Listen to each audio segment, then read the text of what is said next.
Everything you need to know about James Charles, the beauty industry, and brand partnerships. Today on Thinking Out Loud.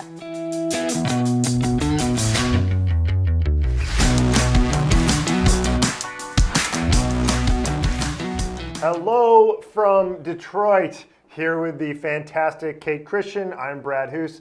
We've got a really good episode for you today. And frankly, if I do say so myself, a really appropriate episode since it's Kate and Brad. Yes, we're going to be talking about beauty. That's right. That's right. So no, there's a lot happening in the beauty space of the influencer world right now, particularly with James Charles and Tati Westbrook. We are not going to get into this scandal and all the atrocious things that have happened, but there is certainly a lot that we can learn from the relationships and the dynamics of the influencer marketing world. So do you want to kind of set the context in terms of what's happened, just so everyone is on the same page with Tati and James? Yes, I would love to spill the tea on this situation. So basically, James Charles is an influencer in the beauty industry. He was the first male cover girl, actually, which is a neat fact. Yes.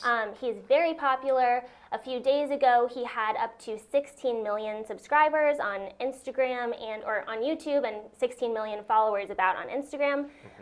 Since then, he has lost 3 million subscribers. And on the other hand, his friend, Tati Westbrook, who is also a beauty influencer and kind of raised James in this space in LA when he was just coming into it, she has gained 3 million followers and subscribers. So I don't know if those are the same people or not, but basically what happened was Tati started her own beauty line called Halo Beauty, and she has vitamins, other products, facial creams, whatever. And James did a post during Coachella, an Instagram Sugar post. Bear Hair. Sugar Bear Hair. So that is a direct competitor, and that's kind of where the feud started. And we're not going to get into the scandal that leapt from that, but basically their friendship ended over brand competitor deals and doing those sponsorships. So that's kind of what we want to talk about today. Yeah, so to me, this is really fascinating. So one of the things that we're seeing more and more influencers do is pivoting from advocating for brands and doing brand partnerships to actually creating their own brand. Yes. And so the question really here is, what does that mean in terms of their own friendships, and where does loyalty play out relative to brand deals that maybe friends are doing? So if I have a good friend that's advocating for a competitor, is that going to erode our friendship? Right, exactly. Because it's kind of like in the beauty industry, they're very tight knit. They're all friends with each other. Well, most of them are. There's different cliques and groups, and it's like on the one hand, you want to support your friend. If Brad's doing his beauty deal on Sugar Bear Hair, I want to be like, yes, like, do the sponsorship. If you believe in them, do it. But on the other hand, if my brand, Halo Beauty, is getting popular, I don't want Brad to support another brand. Right. So I don't know if that makes me seem less authentic if you support mine just because you're my friend, rather than picking a product that you actually believe in. Well, here's where I think it's unique, is that in the beauty industry, it's very typical for creators to advocate for a lot of different brands. Right. Because I may use one brand for eyeliner and another brand for mascara. That's not uncommon in any way. I love your mascara right now, by the way, Brad. Thank you. I do appreciate that. It really had to be on point for thinking out loud with you.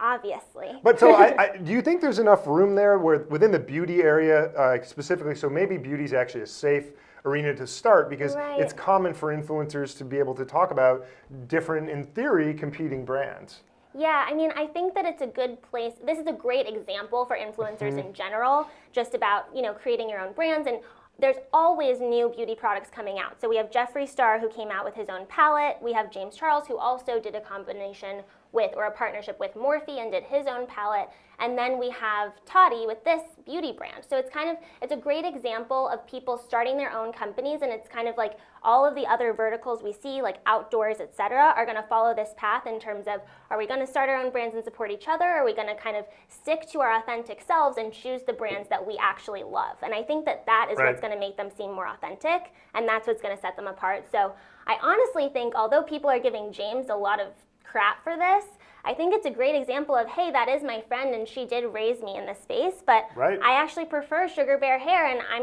I'm gonna do deals with people and products that I believe in. Yeah, and at the end of the day, influencers are going to be successful in the space when they're selective about the brands that they Yes. pick, and they're Yes. authentic with their endorsement. So I think Yes. that's a point that like should remain and needs to remain for you to be successful and viable as an influencer. Yep. But I want to pivot a little bit, Okay. and talk about so when a new brand is created by an influencer. Okay. So when is the right time to really roll out an influencer campaign, or how should an influencer campaign be different if I'm an influencer creating a new brand? Yeah, it's very different because what our usual recommendation is, max out your other channels, do your SEO, do digital, do print even, or email marketing. And then once you have that following and you've maxed out those channels, go to influencer and get that real true brand advocacy. Right. But the difference in what you're talking about is if I'm an influencer, I already have this mass following and I have people who are going to follow my product because of me. So at that point, influencers can honestly, when they're making their own brands, just skip and make the jump to, okay, let me just use myself as a brand advocate for my own brand and start with that following and then grow from there. Yeah, I Would you think that's agree? fantastic. No, absolutely. And I think behind the scenes, showing what it's like to really create the company, because people Yes. people can relate to you and your personal challenges and struggles and your desire to be a better person. And ultimately, that's why people are putting out new brands themselves, is because they want to make a dent and they want to make a positive impact on their followers' lives. And I think being able to show the challenges associated with creating a new brand from scratch, that's what the audience wants to see. They want to see you on Right. these, they want to see their favorite creator struggling to negotiate a deal, or Right. finding out from the supplier that they're not going to be able to deliver on the schedule that they promised to. Mm-hmm. And how do you respond to that adversity? I mean, people really want to see that stuff. And I think that is an opportunity to not only then use influencer marketing, but Yeah. use being a real authentic person and showing some of the challenges and strife with it as well. Right, and actually, that kind of made me feel more sensitive to Tati, the way you expressed that, because it's like